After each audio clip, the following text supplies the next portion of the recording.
You think your gardening is failing because you don't know how to grow plants. Wrong.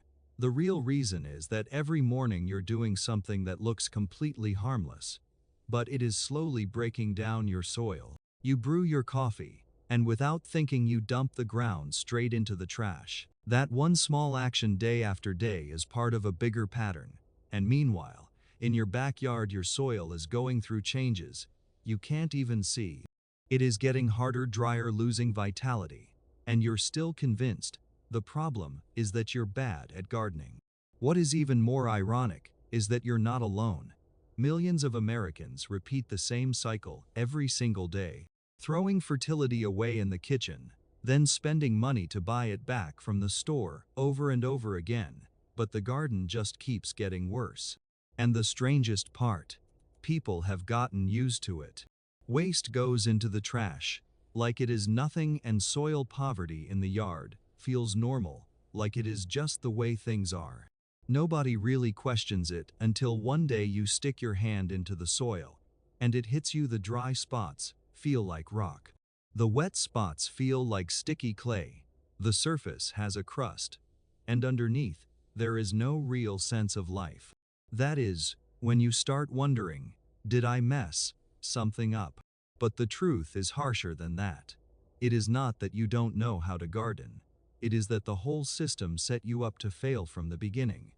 It teaches you a logic that sounds reasonable. Yellow leaves. Add fertilizer. Soil too hard.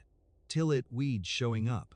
Spray them. On the surface it all sounds logical, right?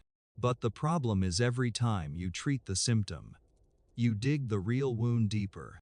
Synthetic fertilizers don't actually feed the plant in a sustainable way, they stimulate it. Like dumping sugar straight into your bloodstream. You might get a quick burst of growth, sure, but you're not building any stable structure. What plant roots actually need isn't just nutrients, it is a living underground ecosystem.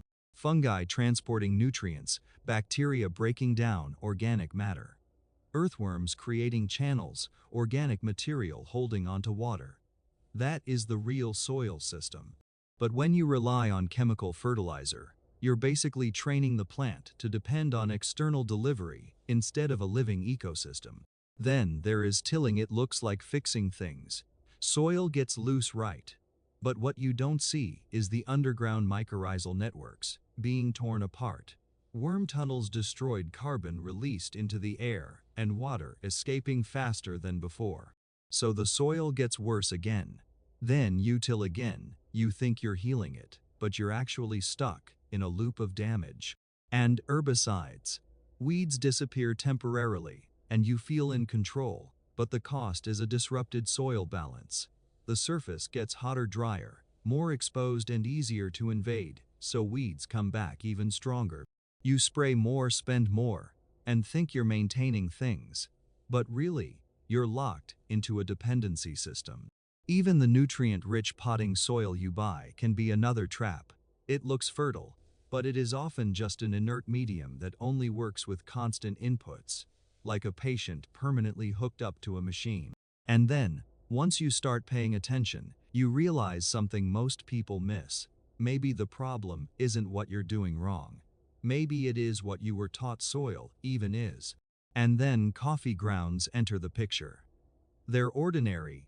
Most people treat them like trash, but they do something industrial products can't. They don't spike. They don't shock. They don't collapse the system. They release slowly over time, providing steady energy over weeks. And more importantly, they don't just feed plants, they feed the entire system. Earthworms start coming back, soil begins to loosen, structure starts to form, and you might not even notice it at first. The biggest changes happen where you can't see them. Soil shifts from powdery dust to aggregated clumps, from something hard and dead to something soft, like crumbled cake. Water starts to hold, air starts to move. Roots finally have space to expand. Then fungal networks show up, spreading like an underground logistics system, connecting bits of organic matter and rebuilding the ecosystem structure layer by layer. But here is a key misconception. People think coffee grounds will ruin soil pH. In reality, most of the acidity is already removed during brewing. The real issue isn't the coffee grounds, it is that people treat free organic resources like they're dangerous, while treating industrial inputs like they're safe by default. Of course, coffee grounds can still be misused. Dumping them in a thick layer can suffocate the surface, and placing them directly against seedlings can slow growth. But notice, the pattern. The problem was never the material, it was the method. And then, the real change begins. Not overnight, not dramatically but quietly. You don't immediately see explosive growth. Instead, you notice the soil stops turning white and crusty. Water infiltrates faster, earthworms start showing up again. By midsummer, the changes become obvious: deeper green leaves, stronger stems, more stable yields, fewer watering cycles. But the most important shift isn't even in the plants. It is in the system itself. You're no longer feeding plants in a disconnected way. You're rebuilding a cycle. The soil is no longer a storage box. It becomes a breathing, living network. And then, it hits you: gardening isn't just one thing. There are really two approaches. One is constantly buying products to maintain a fragile system that keeps breaking down. The other is feeding the system so it can sustain itself. And coffee grounds become that dividing line, not because they're magical, but because they're real. And eventually everything gets simpler. Less tilling, less intervention, less cleanup, more covering, more steady inputs, more letting the system do its thing. And the garden starts running on its own. Not something you have to constantly rescue, but something that is actually alive. And then you realize something even bigger. You stop seeing kitchen scraps as waste, and start seeing them as fuel for a system you're either feeding or starving. And start seeing them as fuel for a system you're either feeding or starving every single day. So the real question was never whether you can grow plants. It is whether you're building a system that dies without constant intervention, or one that keeps renewing itself on its own.